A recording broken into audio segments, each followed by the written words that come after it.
Okay. So we still have people signing in. Quite a list from all over the place. Surprised. So we will begin. The first thing to say is I am not Michael Lerner. And my name is Steve Heilig. Some of you I can already see, I know.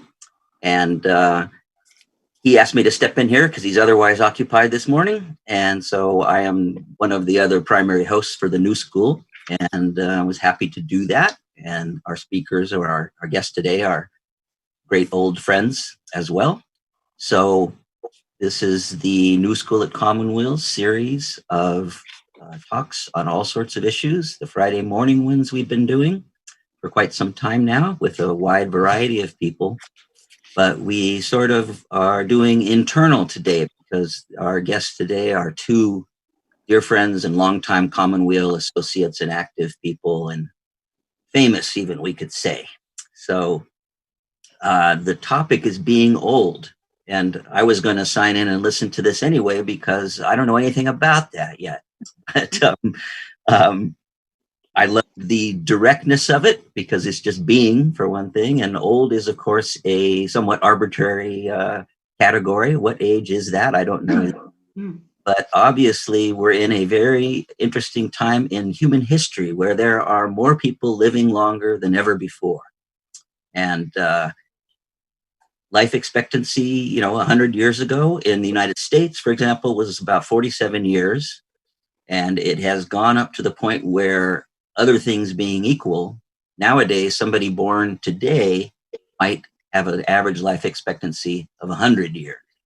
Now, that has been going down somewhat. And that's information from the famous Buck Institute in Marin, which is a research institute on aging. It has leveled off in the United States, at least, for a variety of reasons, such as the opioid epidemic and things like that. We'll see what the current pandemic does to this as well. But I think it's safe to say that we clearly have more people living longer in the developed world, at least, and it's increasing all over than ever before. And so what does that mean to people? And how do we do that in the healthiest way, in the most satisfying way, in the rewarding way? There's a lot of questions, and they're scientific, they're ethical, they're spiritual, they're psychological. And so our two guests here, and you've read about them, I won't go into their biographies, but they're extensive and impressive. But they actually meet and talk every Thursday evening about all sorts of things anyway.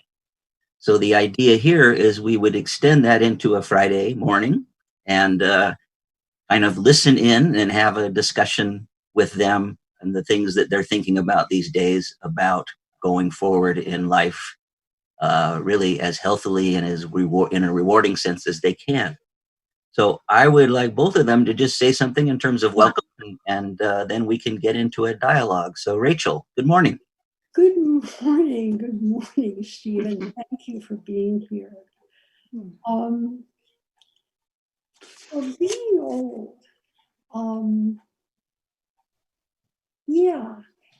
it's different than being a regular person with gray hair. It's very different. And for me, I think there's been an actual line that you cross and you're in another country. And that line is 80. I'm presently 82. And I have gone from being an ordinary person with gray hair to being old. And there's a lot to it that is surprising. In fact, a lot of it is very, very surprising. And I'd just like to offer some thoughts first about being old, and then hear Marion have her piece to say, which is always wonderful. I remember my mother telling me that I would love being an old lady. And at the time, I must have been in my 20s. And I said, Mom, why is that? Why would I love being an old lady? And she said, it's the best disguise in the world. And, I have to laugh because she's absolutely right. And I also have to laugh about all this fuss about masks and wearing masks, right? Because everyone over 65 is already wearing a mask. And it's a little surprising at what happens to you in general interaction with people when you are really an old person. When I was a little girl, I always wanted to have a cloak of invisibility. I mean, that was my fantasy at 6 and 7 and 8. I would be able to drop this cloak over myself, and then I'd able to be sort of be there and find out what's really happening and what people were really thinking.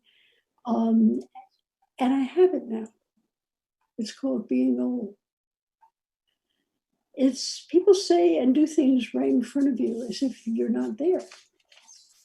They don't register you at all. And I have a young assistant. Often we're shopping together. Sometimes we're shopping for big things, sometimes for little things.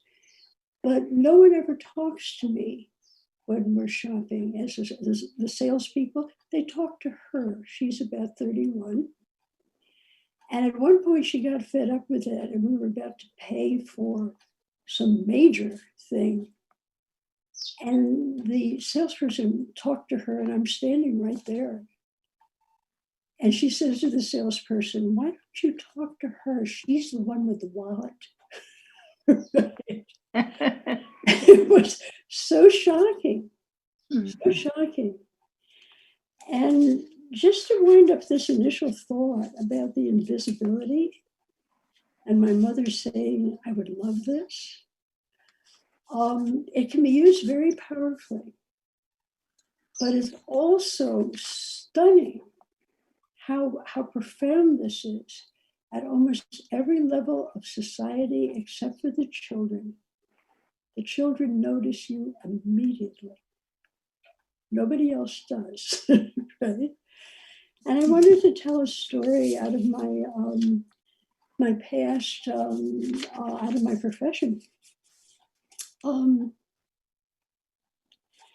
of my students, a young doctor, had a benign brain tumor, and it converted into something very malignant. And she lived in Southern California, and she wanted to come up to our hospital, our major teaching hospital, one of the best hospitals in America, to see the chief of neurosurgery about the possibility of having a surgical intervention and whether or not this was possible. And her husband stayed there in Southern California with the children, her 2 young children. And she was going to fly up here and go to this consultation. And I said to her, "No, you're not going alone. I'll go with you." So the 2 of us went to this consultation. And we ended up sitting for an hour after our appointment date time, right? In a room that measured about 10 feet by 10 feet.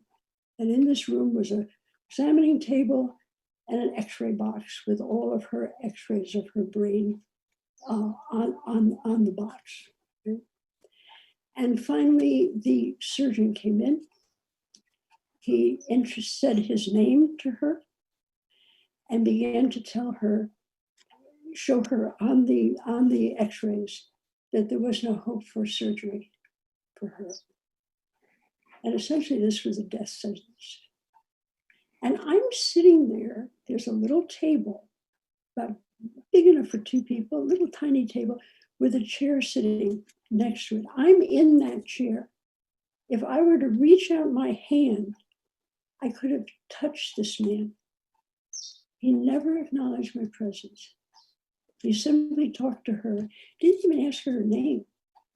He just talked to her about the situation, and then he left. So about 2.5 weeks later, the Department of Neurosurgery had asked me to come as a consultant because they wanted to help the young residents and some of their doctors interact better with patients, have a better experience because the patient ratings on the department were pretty bad. So I was there, and they had called a meeting of some 25 people, and I talked about my expertise, which is helping people to reconnect to the meaning of their work, their life purpose, their hearts, their humanity, and recognizing that who they are is as important as what they know, especially in the field that they're in. And we talked for about an hour and a half. This doctor was there at the meeting. At the end of the meeting, we all stand up, and he comes over to me and he says, "Oh, Dr. Remen, I am so happy to meet you. I've been looking forward to meeting you. Loved your books, blah, blah, blah, blah, blah." And I look at him and I can see he has never seen me before. I was a foot away from him for 30 minutes, and he has never seen me before. And I say, "We've actually met." And he said, "When was this?"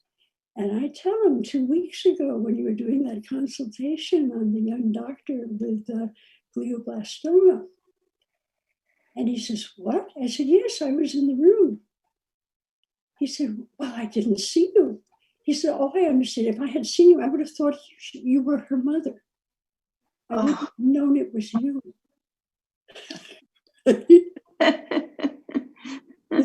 The invisibility is present always, and it allows you to see a great deal more about life and people than you might ordinarily know.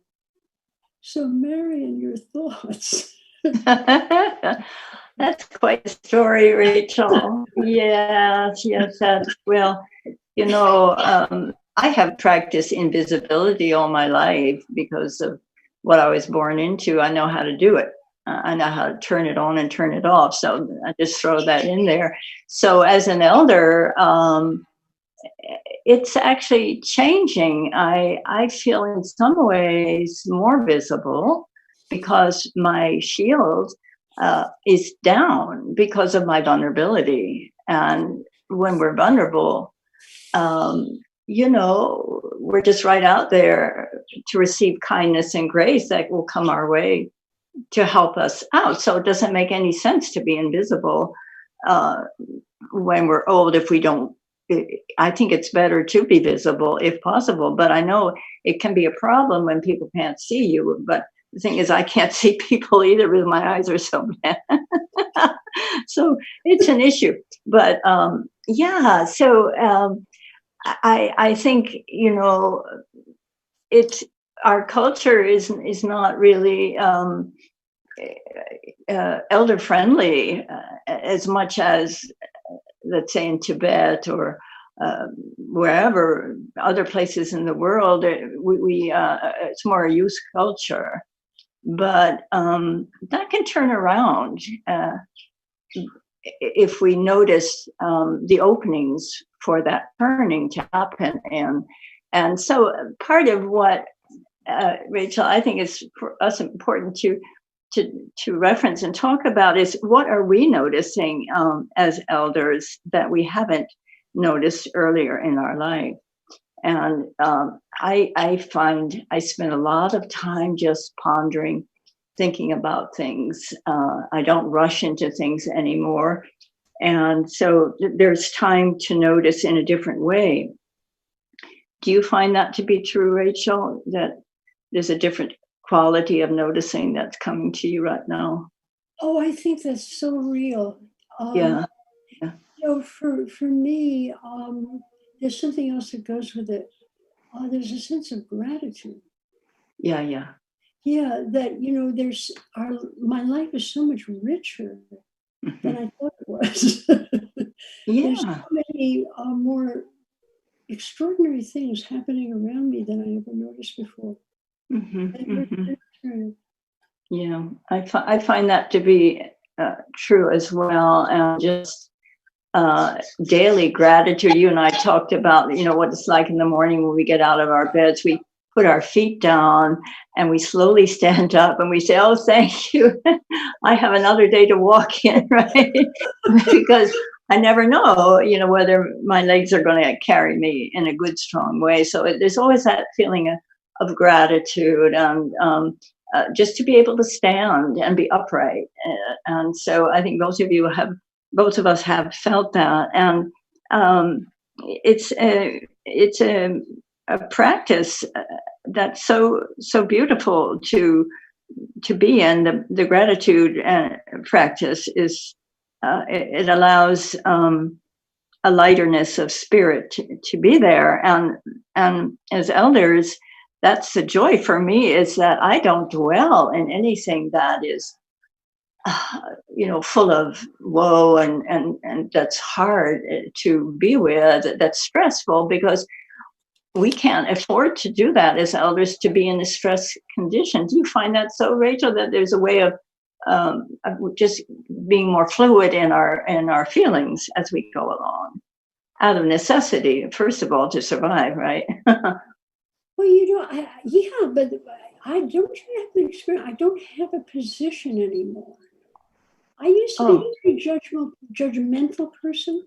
And judgment was my go-to response to anything new. Mm-hmm. Did I like it? Did I didn't like? Was it good? Was it bad? Was it silly or not? So all these things. And I'm just there. Yeah. I'm just an observer, and I see so much more than I ever saw before. And I think maybe we're just more present, Marion. We're just. Yeah, I think so. I find that to be true too. The place where I get stuck, I guess, a little bit is working with fear, and fear will come up for me, and then I have to really focus on it to fluff it up and look at it from different perspectives. But I do that, and then I can release it, right? Because we know from our Centre work that if you carry fear and judgment, the creative spirit cannot rise up. It gets squished, it gets suppressed. So I think, I don't know whether fear is an issue for you or not, but it does come to me from time to time, but I don't let it linger, because I know I can't be full of creative thoughts, open to surprise and generosity, all these things, if I have fear. Well, I think in today's world with COVID, Mm-hmm. fear is everywhere. And Yeah, it is. It is. A lot of people are afraid to even look at the fear, look at that possibility.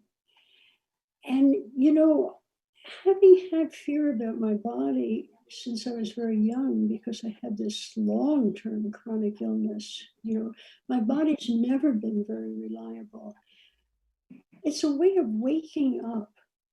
I can't explain this better, but it makes you very awake, very in the present.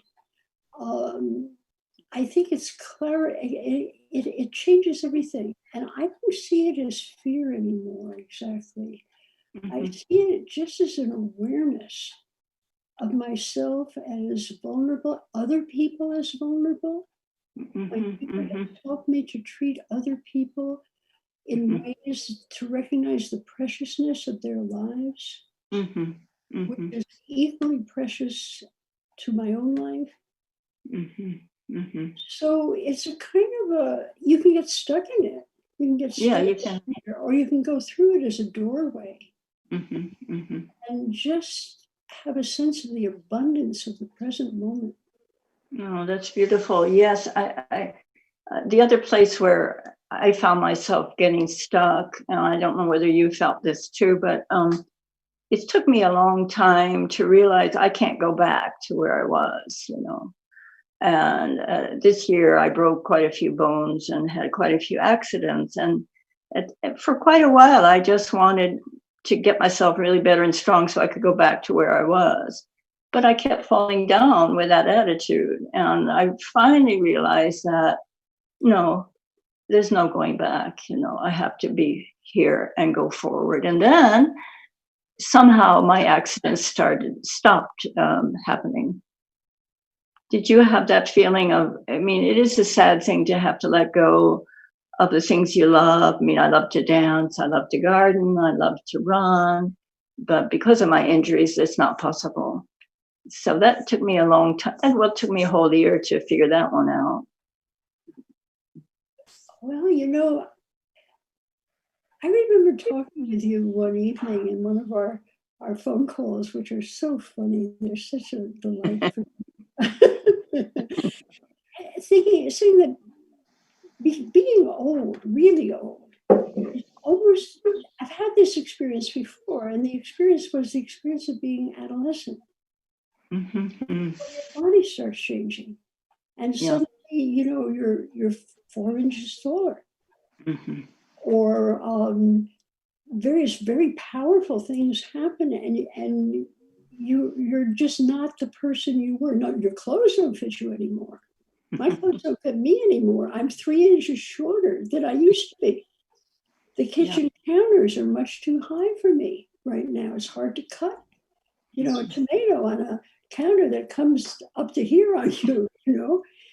And there are many, many physical changes. So that business of getting out of bed in the morning, putting your feet on the floor and saying, okay, what body am I inhabiting today?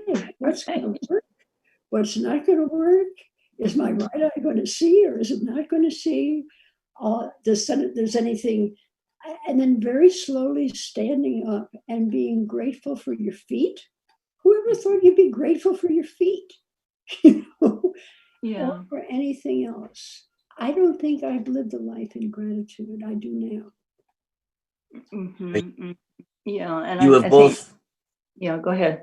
I was just going to say, you have both mentioned gratitude sounding like it's something of a practice. So I'm wondering if you might elaborate. What kind of practices are you both? Are you meditators, or do you use other kinds of a practice to give you this sense of being glad to be here?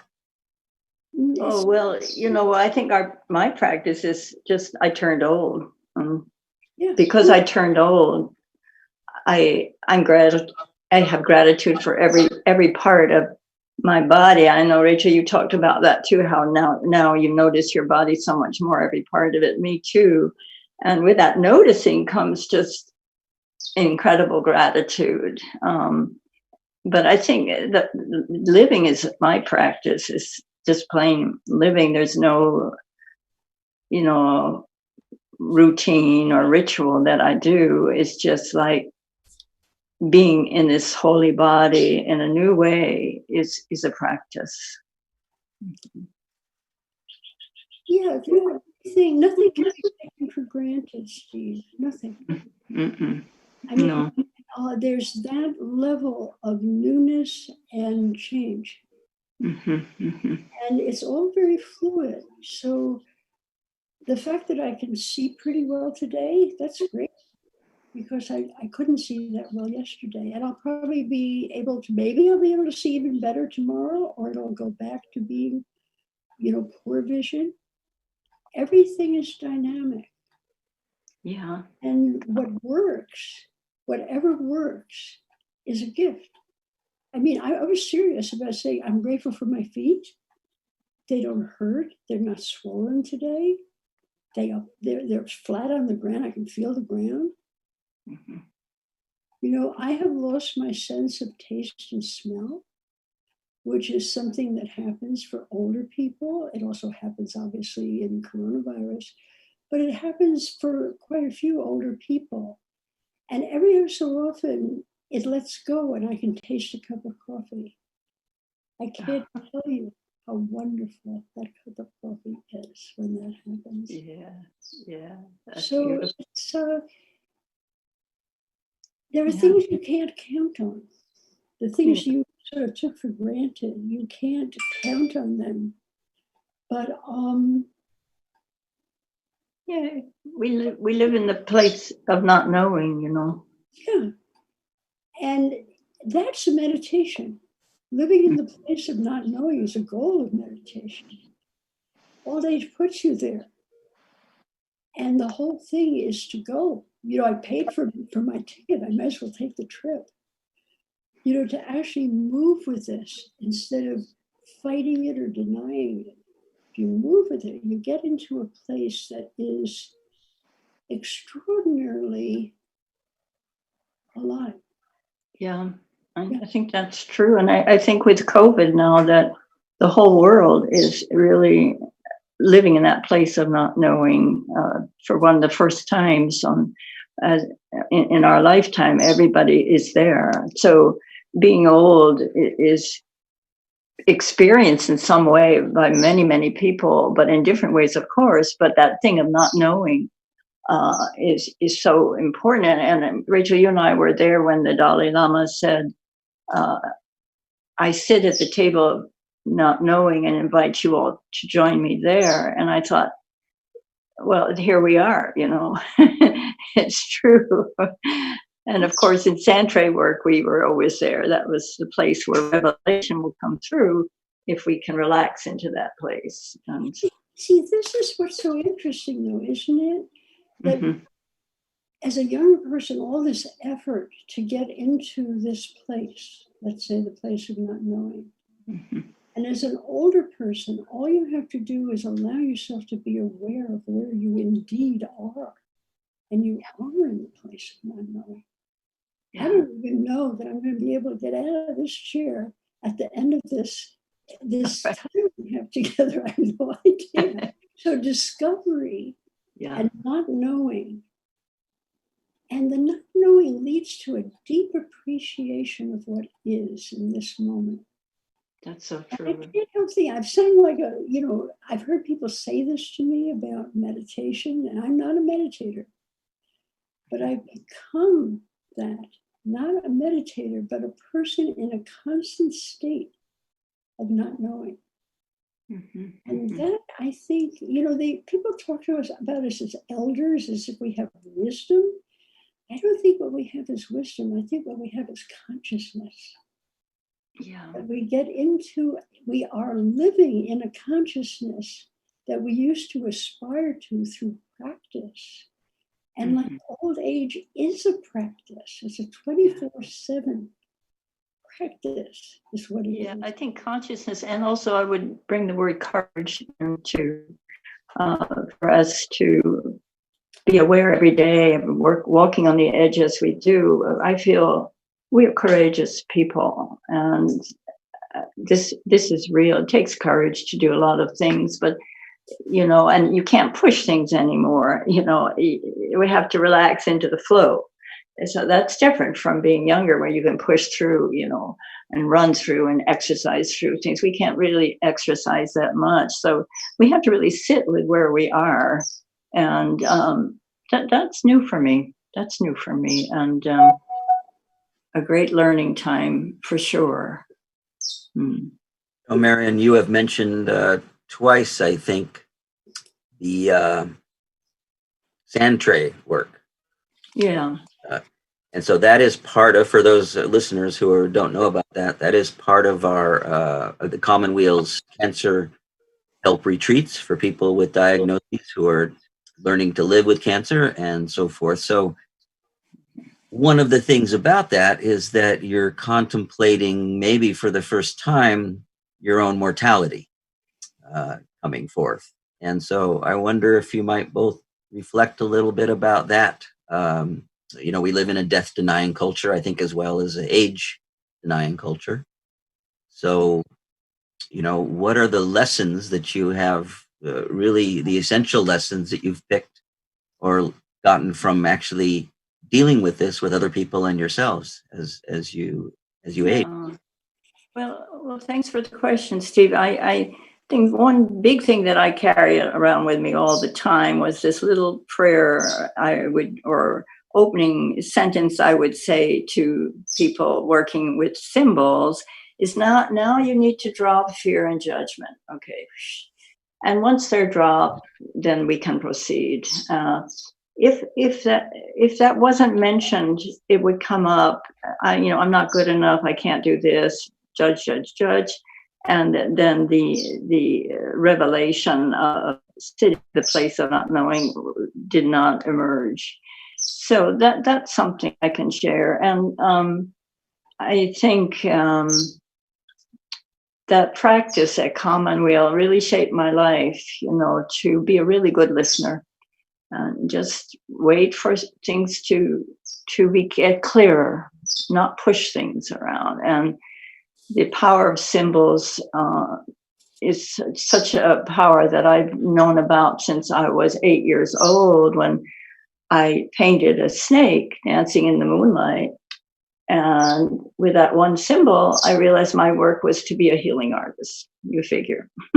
But so I had that experience, and based on that and many years of being an artist, doing my own healing work with symbols and painting and tapestries, I felt I could work with people who were ill and help them come through their illness with more joy and excitement and feeling in the discovery mode, as opposed into the.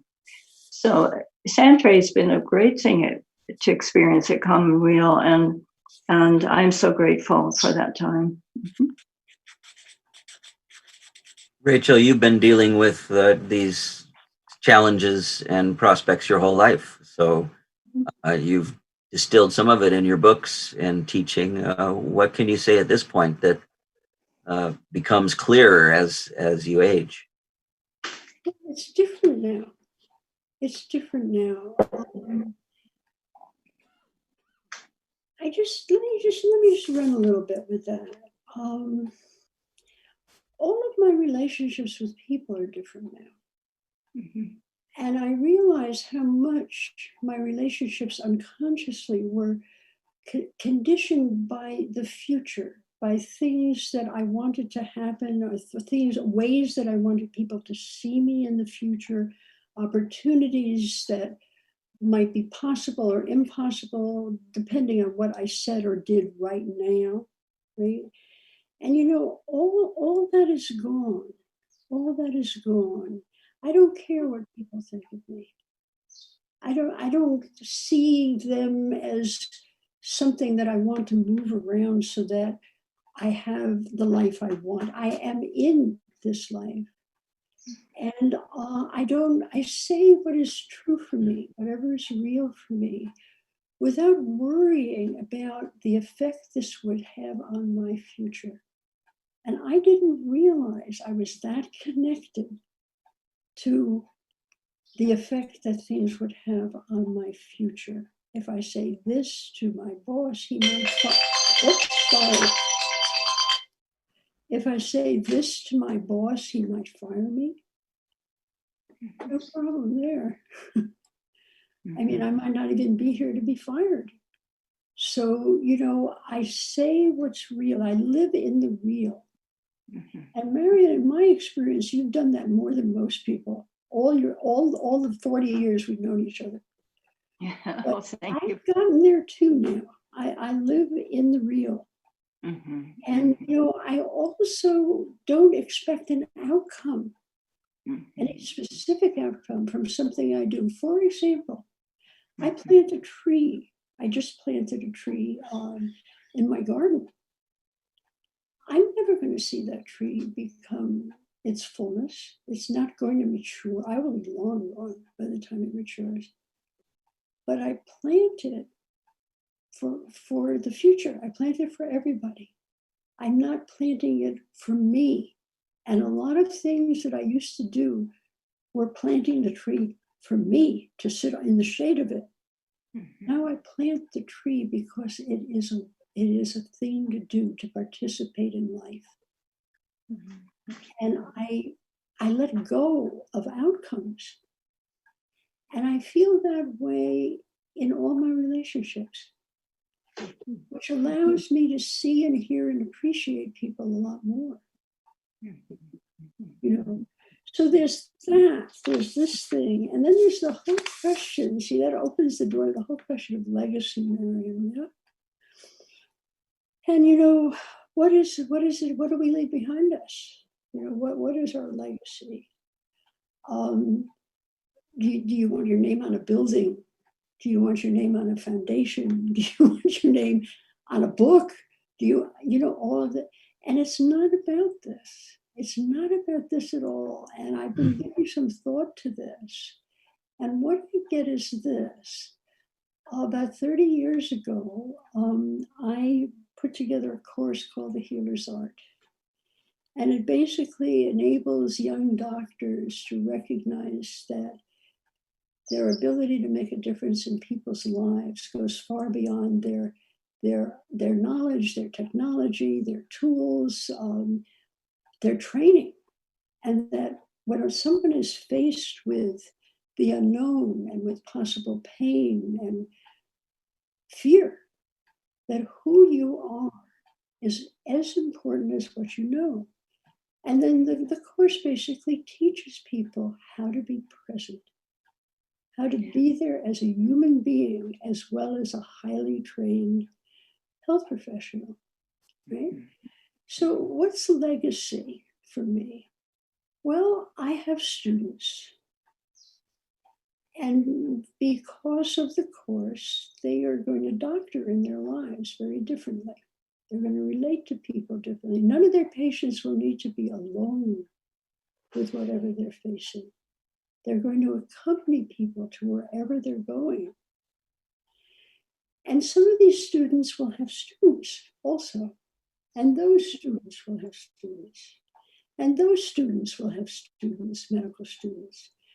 And 400 years ago, 400 years from now, some person will be sitting in an examining room, surrounded by technology that we can't even imagine, facing something very familiar, the unknown and fear and the possibility of death. And their doctor will come and accompany them. They will not need to be alone. And I will be alive in that room as if I was present there, even though I've been buried for 400 years. That's what legacy means to me. And then the other thing is to just see it play out, see legacy play out. For example, we were talking just the other night, Marion, about, this lovely little girl who is 7 years old, who is my cousin. And I know her mother. And I know her grandmother, who is my generation. And I know her great-grandmother, who was my grandmother, my mother. And then I know her great-great-grandmother, who was my grandmother. And I know her great-great-great-grandmother. I know these people. I have sat in rooms and talked to these people. And I look at this little girl and I see her great-great-grandmother's eyes and smile, and her great-great-grandmother's tilting her head on the side to listen to you better. And this woman, this great-great-grandmother, is right there in this little girl. And I'm the only one who can see it because I knew them both. So we are a living connection to generations and watching them play out in various people. Sometimes it's what people love, and sometimes it's how they speak or even their voices. Some people have other people's voices, and it's just an extraordinary experience. So there's so many different ways of seeing that become available to you when you've crossed into this country of being old. Yeah. I agree with that, Rachel. That it's never boring being old. It's always some surprise will come up. And for me, I like very much going backwards and forwards in time in my pondering when I feel stuck is a way to loosen up the stuckness and go towards gratitude. And just want to share a picture I made of wanting to decorate myself with white dots when I was becoming an elder. And so I found a way to sit under a table and take a picture. And so this sort of ancient picture came out. I don't know whether you can see it or not, but there it is. It's of me. I was underneath a table with light dots, and so this is a reference I use to soften any congestion I'm feeling. Is going back in time, and one friend said, "Oh, well, this is an ancient looking picture."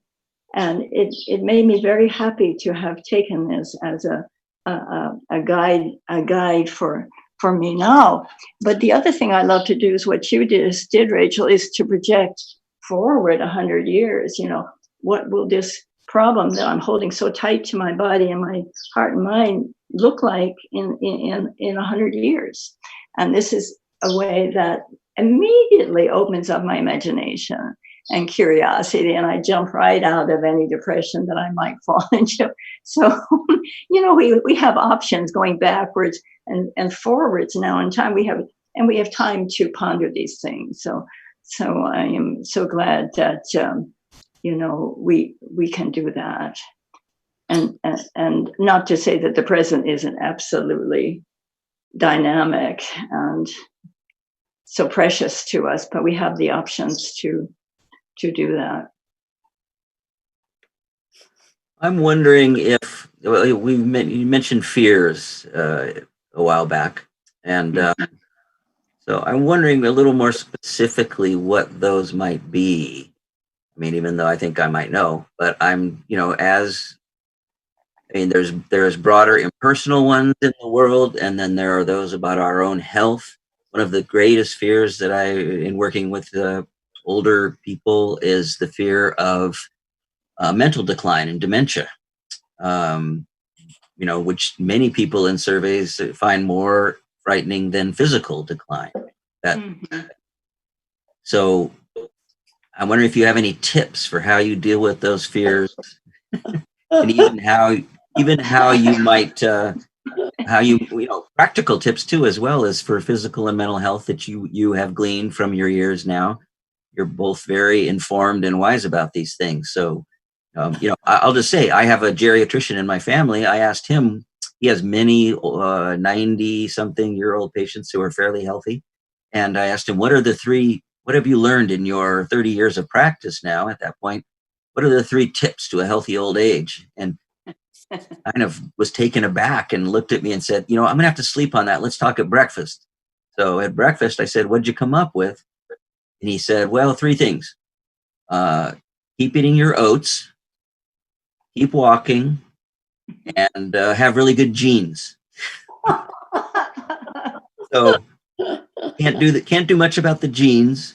And he said, well, then, okay, have enough money. So there's another thing, right? These are things that have been shown. I mean, the oats and the walking are both about keeping things moving, basically, right? That's true.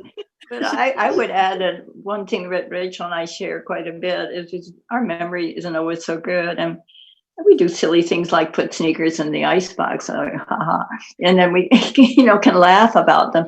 I think with a lot of my elder friends' memory problem, no, it's not a problem. I'd say it's a softening of the memory for a reason, because other things need to merge. But it's humor is what helps me a lot, just to laugh and not take it so seriously. You know, how can our mind say perfect for so many years? It's not possible. I mean, perfect in the old way that we think of perfect. But if we can relax again and have a sense of humor and playfulness about it, it's quite interesting. I remember asking you once, how are you? And you said, how are things? And you said, surprising. You said, yeah, I opened my icebox and there were my socks. We leave the water on and things like that. But I think if we go into panic mode, then we're going to lose it even more, you know. Well, but if I lose it even more, I probably wouldn't even know I've lost it. Yeah, that's true. There are some studies now being done in the homeopathic realm to help out in this area, which should be coming out soon. And so that's good news. but in the meantime, before all the remedies pop up, I think gardening and being with friends and laughing and napping when we need to, that's all good medicine for us at a certain age, don't you think? Ask you a question. I don't know if this has been true for you. It's true for me. At the moment, I know more people who are dead than I know people who are alive. Oh, yeah, it's getting there. I know more people who are dead. I do. Because I've been here for 82 years, and a lot of people have died in that time. And I find that the less I'm attached to what's around me, like my socks and where they are, the more they show up and comment, the more I find myself thinking, what would Brendan or Regan think of this? Or this would be just the sort of thing that Brendan would say or do. Or, how about Angela's? Yeah. Arian, oh my goodness, wouldn't she love to hear this? And this comes spontaneously. It's almost like the spirits of those who have moved beyond this world grow closer again. And I don't remember, some of these people have been dead for 15 years, and I haven't, or 20 even, and I haven't thought of them. They haven't come into my daily life, let's put it that way, until recently. And now they make comments. They'll actually show up and add, remember what I used to say about this, Rachel. This is what I meant. And it's I feel less alone because of that. Yeah, that's nice. Yeah. I think that's a beautiful thing happening for me too. I mean, lately so many friends are dying, and that's the way it is, but I think this is a place to explore more and more as we go along, Rachel, is because we're in between the worlds, right? And you once said to me, and so begin to feel that more and more as a blessing. We're never alone because we have so many souls on the other side and here as well. But the one thing about memory loss I have to share, because it does work. Because if I get frantic about losing something, all I do is I just lay down on my sofa here for 10 minutes, and then it appears in my mind. So that's just a remedy for this situation. Share that. But yeah, I told you about the sand tray I did in my dreams, Rachel, where it showed me where I was on the life spectrum. 3/4 of my journey was of my friends were in the spirit world, and 1/4 were in the living busy world where I was. And so that was an interesting revelation through dream time. Yeah. My dear friend, late great poet friend Joanne Kiger from Bolinas, I recall not long before she died a couple of years ago, said about somebody else, a friend of hers who had died, well, he's gone off to join the great majority. Yeah. And then and she said, and we're all going to be there sooner or later, I wonder about, so here we are in this tumultuous time, challenging time, for all kinds of reasons. Both of you have been engaged in the world, in terms of trying to do good things, as it were.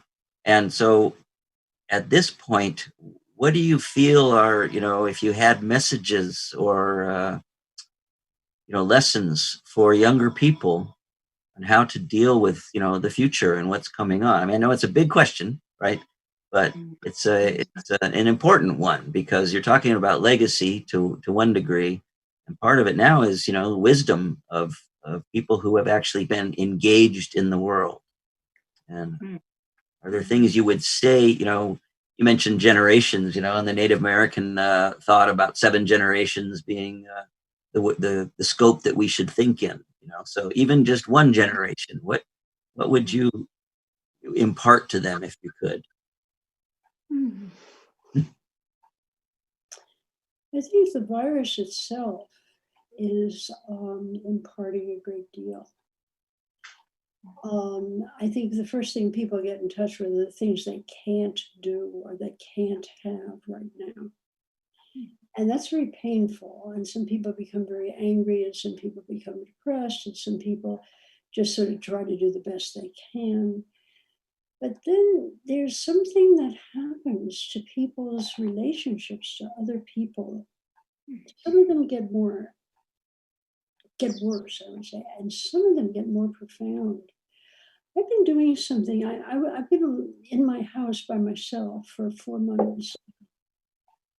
And I have a little garden, an enclosed garden. It has a concrete wall around it, like a traditional Japanese garden. It's filled with Japanese maples and a lawn and all.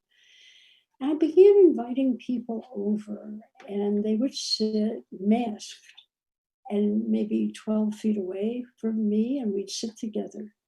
And there we'd be, and we couldn't eat or drink or do all the things. We couldn't shop together. We couldn't do anything but talk. And the conversations that have people I've known for years, I've gone to a whole other level, just listening and talking and enjoying their company. And the image I have is that I'm living in this little tiny house in a place where I'm surrounded just by fields. And there's a path or a road that leads to my house, and I see a little bit of dust way out there, and the dust gets bigger, and it's something coming down this road, and they're going to come to my house, and we'll sit and talk. And what we will talk about, just the gratitude of having this person in my life. I mean, whoever thinks about things, I never even experienced stuff like this before. And people who I thought I know much, much, much better on a whole other level. And I think this may be happening. I think our first response is fear and anger and sadness. And then underneath this is an enormous gift of stopping the world. It's literally what's happened. We've stopped the world. And now we can all take a deep breath and be here. And it's almost like a collective alteration in consciousness. I did one of these things with Michael where I talked about the Messiah and the coming of something which changes our value systems and our goals and our sense of ourselves, like the Christ. And that the Messiah is not always a man. It can be a happening that takes the great river of humanity with all of its values, some of which are very poor, and moves it from a riverbed that's heading in a poor direction into another riverbed that moves towards a deeper, fuller life. And I think it may be a messianic event. Beautiful. We're not going back to the old way. We can't. It's too profound. Oh, that's beautiful. And my sense is the age of greed is now ending, and the age of generosity is coming into being. So we're right in between these two forces.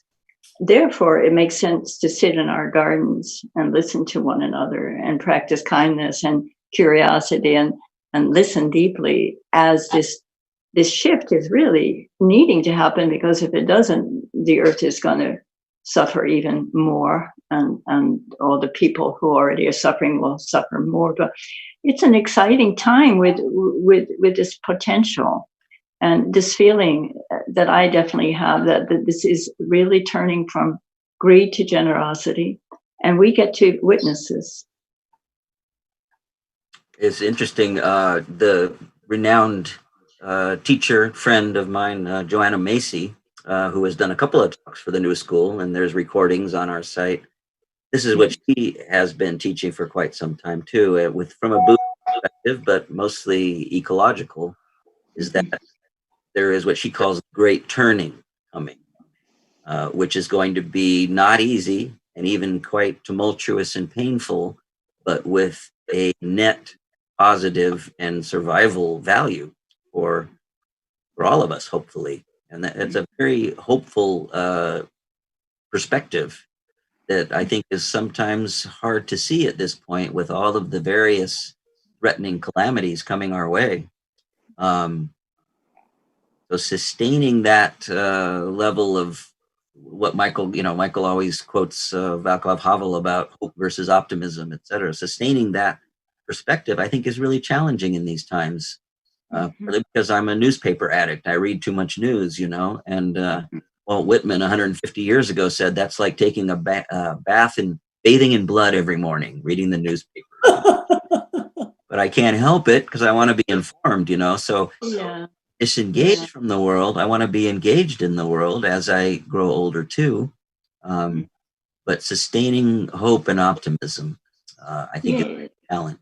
Yeah, the thing is, the greedy part of existence is so deep in our soil and in our ways of being that it really takes, a crunching and a manipulating for it to come out. But I think there's no other way at this point to go forward. We need to do that hard work of releasing, if you will, the toxins that have built up, psychological, physical, etc., and then begin to change into the ways that flow more and that are kinder and that are inclusive of all people's well-being. This is my feeling. It's such a big change, but it's a good one, and it's the only one that I think will get that virus to simmer down.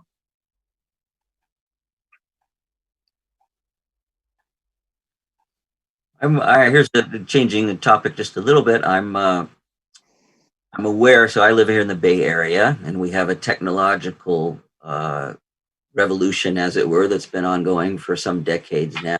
And one of the really fascinating sidelines of this, or aspects of this, is technological geniuses striving for immortality. Right? So there's a long stretch throughout history of, the myths of, in the warnings, Faust, et cetera, careful what you ask for, that kind of thing. And so you think about this, this idea that immortality is a good thing, for lack of a better question.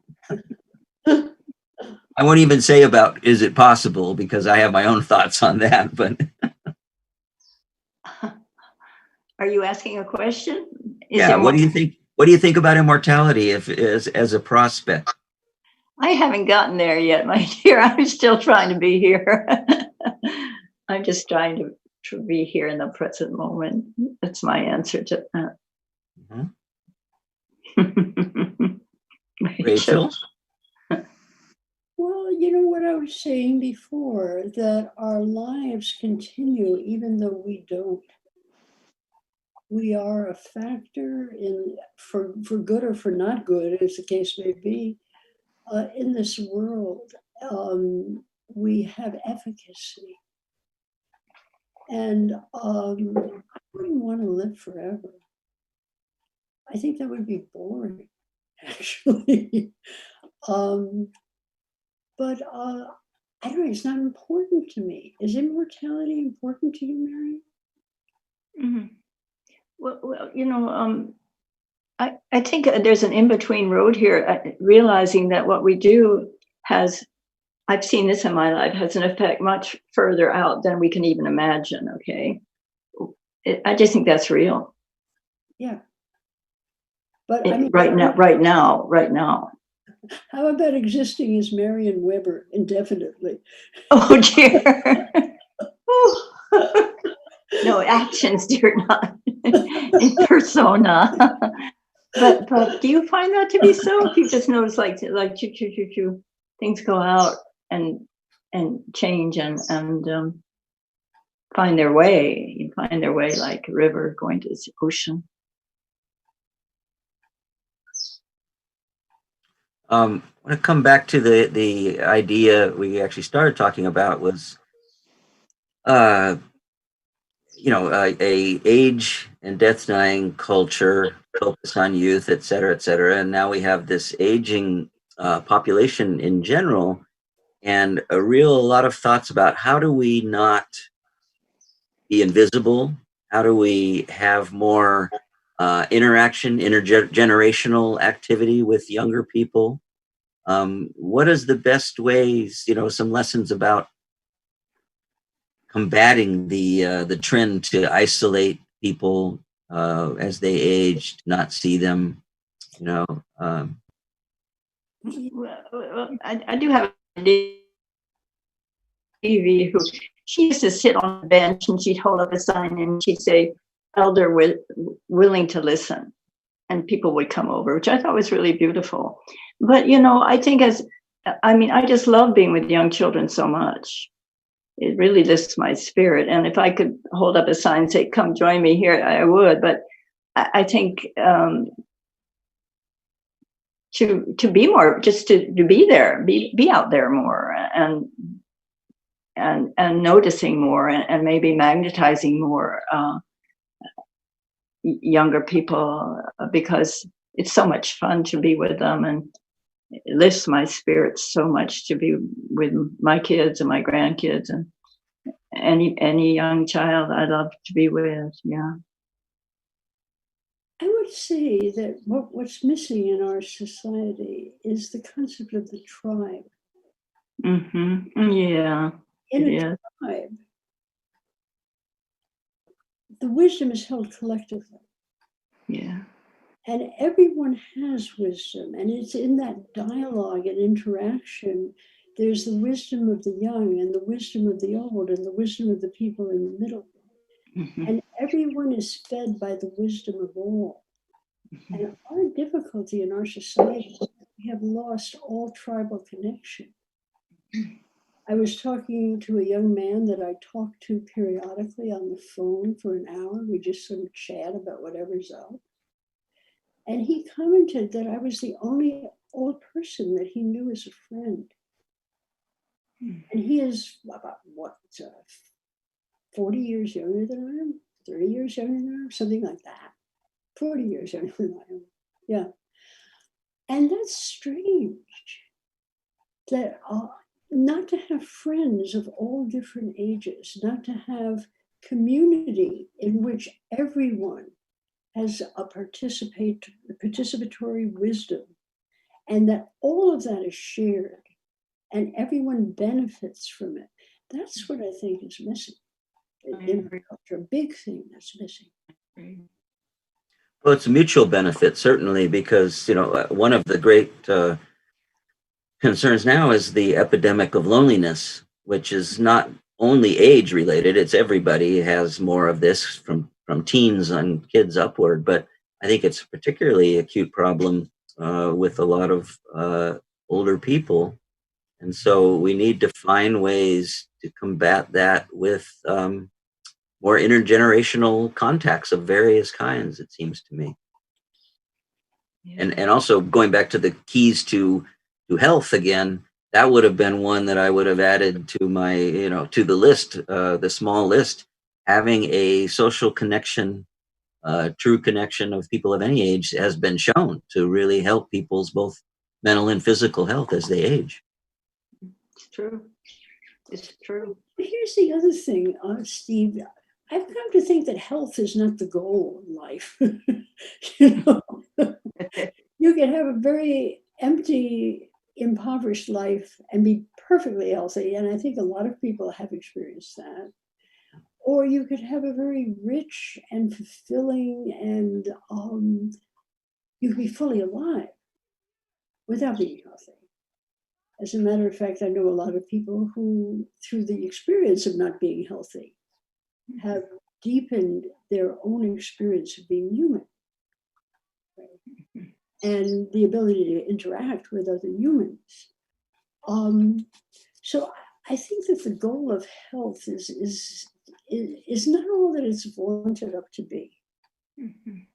As I look at myself, my memory isn't what it used to be. My life is much better, but my memory is not what it used to be. My physical capacity is certainly not what it used to be. My life is much better. I travel better. I have deeper satisfaction, but I'm not healthy as I was 2 years ago. You know, so that I have a feeling we need to refocus our goals. And along with health comes physical perfection and beauty and all of that stuff, right? The physical body isn't our highest function as human beings. And as you get older and it drops away, sort of, you get a sense that what you're left with was more valuable than your physical body. That's one of the discoveries, I think. And I don't know, I think I live a much better life now that I am much more infirm than I was even, 10 years ago, 15 years ago. Yeah. Okay. I keep hearing is basically saying letting go of certain expectations and judgments seems to be key. Yeah, and Absolutely. discovering that what's real is better than the thing that you were aiming for, that you judged as desirable. Oh, yes. Well said, Rachel. Yeah. Yeah, I agree with that. It's so surprising how the releasing of old ways is beneficial for our sense of well-being and our connection to other people. That's what I found, that I'm much more connected to more people since I became more vulnerable and older. I think we need more options, more vehicles to foster those kind of connections, though. Where people can find each other, even pre-COVID, but certainly now as well. I have seen, I've been in homes, in communities for older people, and I've seen a tremendous amount of connection there that people didn't have before. They had a great fear of moving into a institution of some kind, and then found that they had been, in retrospect, had been isolated and lonely, and all of a sudden had these wonderful connections with people. And I've also seen it compressed in terms of the expectations in when I used to care for hospice patients, who with all these expectations, if I'm ever infirm, incontinent, lose my vision, I don't want to live anymore.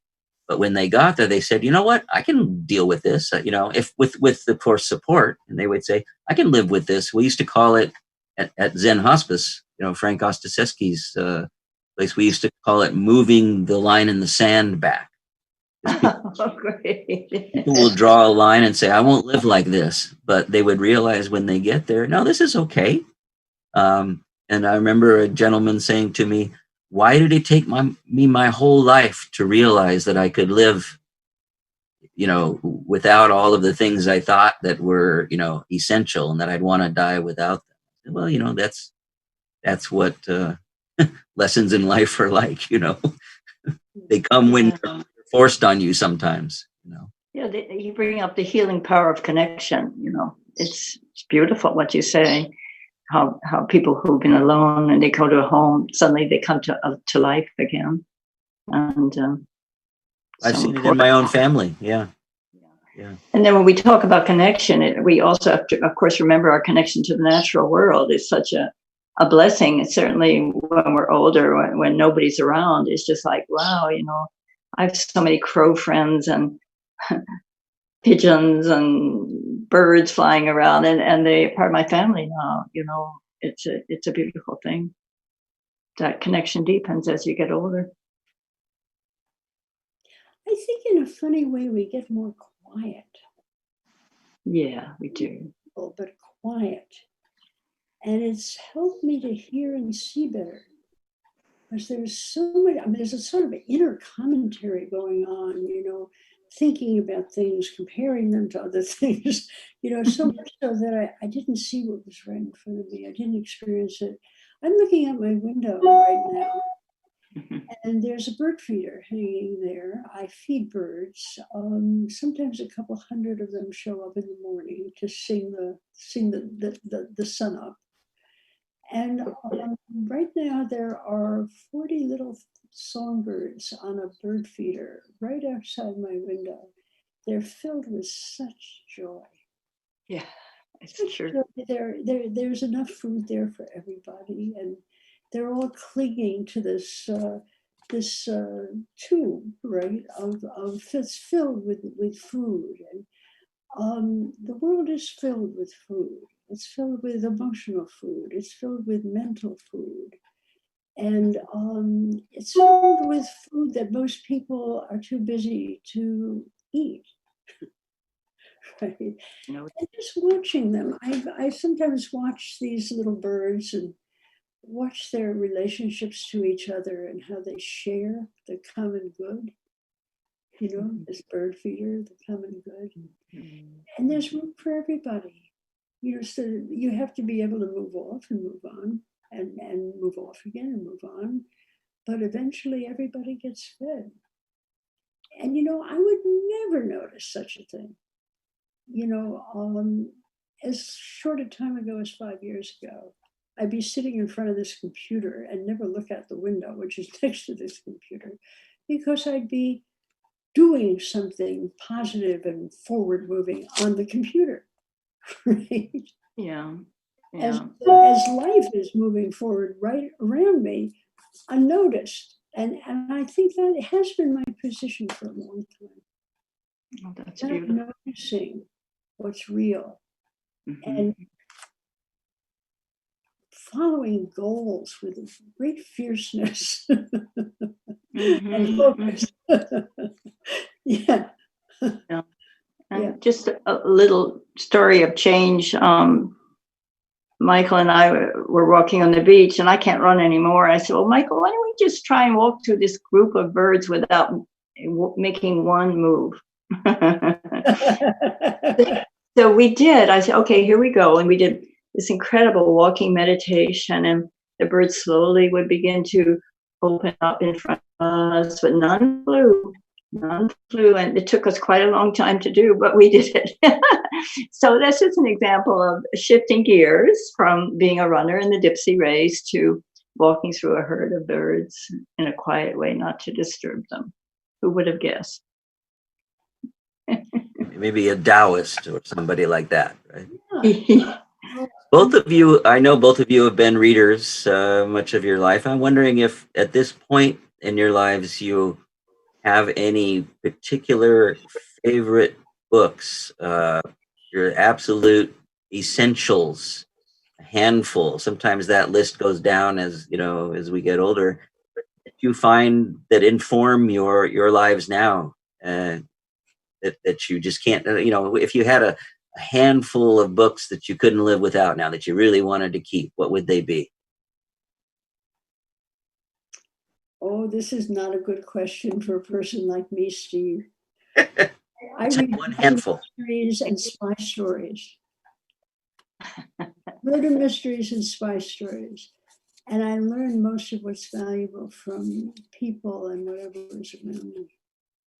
Yeah, I'm not an intellectual person at all. I'm a very intuitive person. And I'm actually saying this out loud because I've always, it's amazing because I've always traveled with a whole herd of very intellectual people, and have been a secret reader of spy stories and murder mysteries. Yeah. So what are the who are your favorite authors in that realm? Oh, well, that doesn't even matter, actually. Yeah, writing is something that is very liberating for me. And I admire people who can capture life, who can create a world such that it's more real than the world you're sitting in your chair, holding your device and reading. I find that pure magic. You know. And Marion, what do you read? Well, because my eyesight is failing, I don't read much, but thanks to the lenses you brought me, Rachel, I am now, in preparation for this chat, I just thought I better read something. So I, I opened up the Tao of Aging. That is very beautiful. It's perfect for me because the type is large and the words are very wise and beautiful. And so that's one book I dipped into. I'm sort of more experiential person, just, you know, looking at the weather and what's going on in nature. I don't read very much, but I am having an operation on the 21st, so maybe I'll be able to read more. That's, another point that as we age, if we are lucky enough to have access, we have a lot more interactions with the healthcare system and healthcare professionals. Yeah, it's true. It's true. I wouldn't be here because of my accidents I've had if it wasn't for that. Right. Who would have guessed I'd have titanium steel in my body? But Right. it comes from the middle of the earth, so it's okay. Well, there's a lot of, and Rachel has spent her career trying to improve that system in some ways, to humanize it, et cetera, too. But we have now a lot more tools, both, technologically in healthcare, but also, for lack of a better term, ethically, to give us choices for advanced directives and laying out what our preferences are. For treatments, both actual and potential ones, should we get into certain situations. I'm wondering, have you learned lessons from that have been valuable in terms of filling out your own advanced directives and things like that?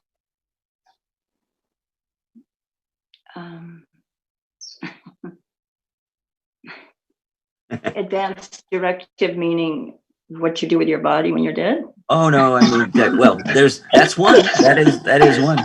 No, I'm thinking about things like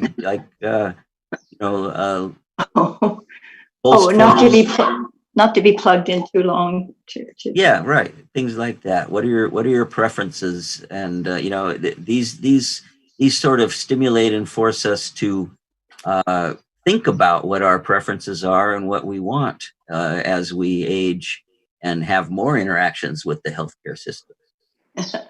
My preference is not to die and to be here on the sofa with my cat and talking to all of you. I can't go that far at this point, because I'm so much just right here in the moment, but I have not done that really. But I think it's a good idea to consider doing that. But I have to say, I have a problem that way. Like I thought I'd never get old, but look at me now. I was going to jump over being old. It didn't happen. So, we all get to die and we all get to have challenging moments in the hospital. And I believe I have to review my papers and see what I did write down. But,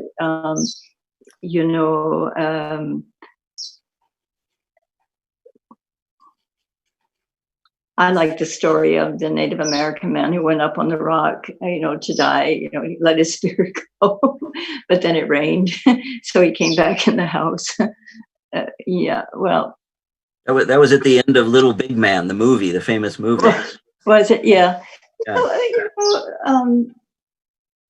I have no idea about that, but I am trusting something very deep that I will die in a perfect way at the perfect moment, and I'm not worried about it.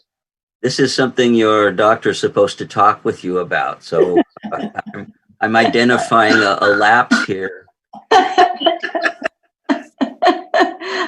I'm too old for this. No, yeah.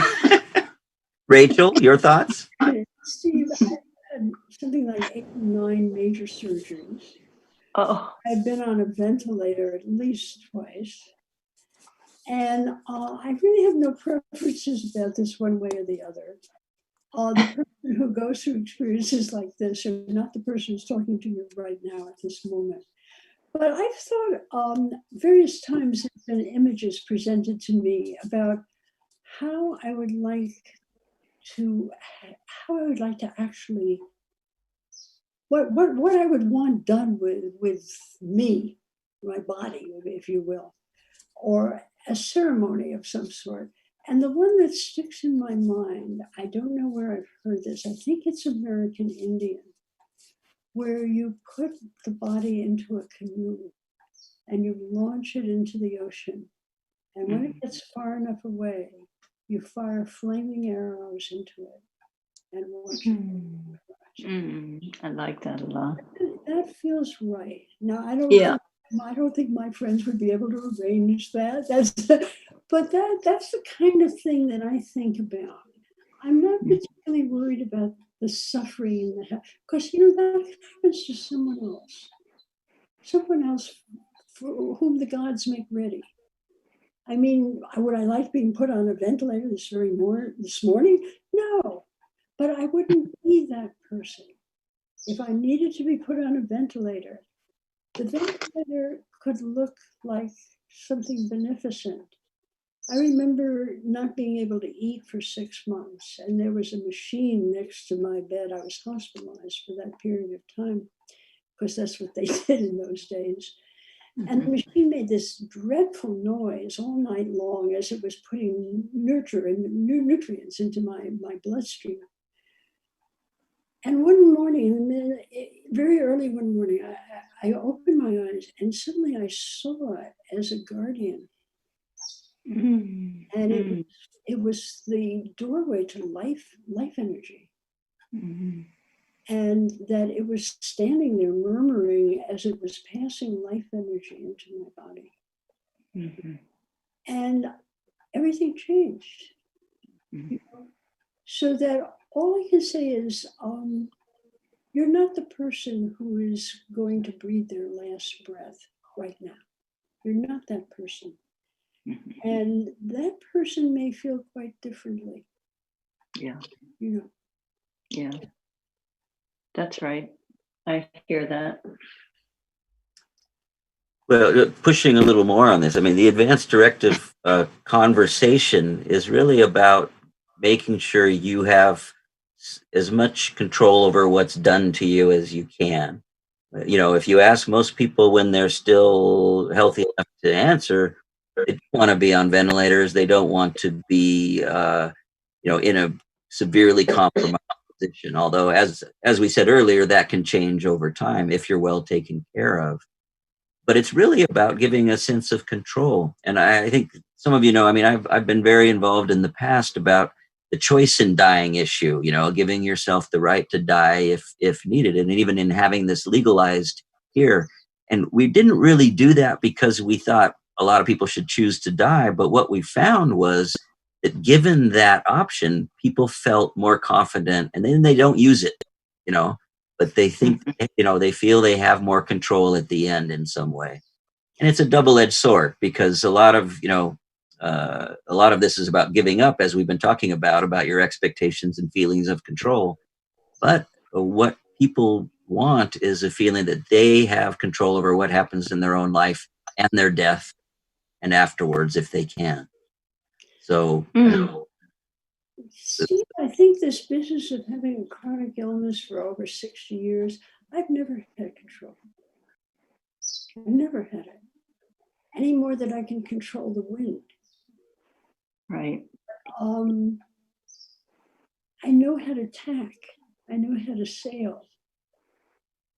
But whether I'm in a hurricane or I'm in a very gentle breeze, that I have no control over at all. Right. And I think control is an illusion. I agree with you. Yeah. In fact, I pulled a stone. It says surrender for our meeting here. Where is it? I'm trying to get it in the limelight. Oh, well. It was pulled. I pulled it 3 times and every time I get surrender. Yeah. So I feel also that it's better to learn to sail to new destinations that are even unknown destinations than it is to try to spend your life trying to control the wind. Oh, beautiful, Rachel. Beautiful. Yeah. Good ending spot. Thank you so much. Well, we are up towards the end here, so I would like to offer you both the chance to say anything you would like to say that you feel hasn't been unsaid here. I will say there has been a long number and a rich discussion on the chat form here that it's so much on there that I haven't been able to really look at. But we will have access to that, I think, and there's a lot of wonderful things on there. But what would you like to say in terms of closing messages here?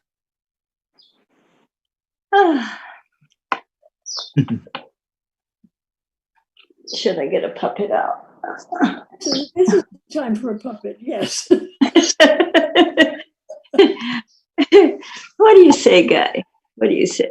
Oh, is this? I have. Oh, the donkey, yes. The old donkey puppet, and you have to scratch his nose because he likes that, and he'll say something. What do you say? Well, he enjoyed it, and you enjoyed it, really? Okay, and we're sad to say goodbye because it's so much fun talking about all of these things that don't normally get talked about. But he says, to be continued. Good job. It was wonderful to be here with you, Rachel, and share even more incredible words and ideas and love with you. It's just an ongoing joy for me. Thank you, dear. I found a picture of the two of us sitting on a couch. We were about to lead a session of doctors at Commonweal. And it is possibly, we look young and beautiful, so it was possibly about 30 years ago. And you have a stethoscope in your ears and you're listening to my heart. And you've been doing that a long, long time. And I am so grateful because I think you heard my heart long before I did. Thank you. Oh, Rachel, how special. How special. You've been my dear friend. Ongoing. You can deal with all my puppets. But you have cats, right? We didn't mention our cats. I'm surrounded by them. They're sleeping. They're sleeping. It's too early in the morning. I was actually going to mention this. All of us are animal people with the companion animals. So yeah. That's this is, I think, the first one. We have a saying that it's not really a webinar until a cat shows up, but that's funny. But it's early in the day, and but a donkey did. Yes. So that you saved us there. Thank you so much. This was a joy. Thank you both very much. It's been a pleasure and an honor to sit with you this morning, and we have a lot more programs coming up, and some of those have been posted now in the chat, but we will get this one edited and fixed up a bit, and will be posted in a week or so as well. So thank you all for listening in, who are out there in the world and have been part of this, and everybody have a wonderful day, and be thankful for your feet. Yes, definitely. Oh, much love. Bye, Rachel. All right. Bye, everybody. Steve. All right. Thank you, Steve. Thank you.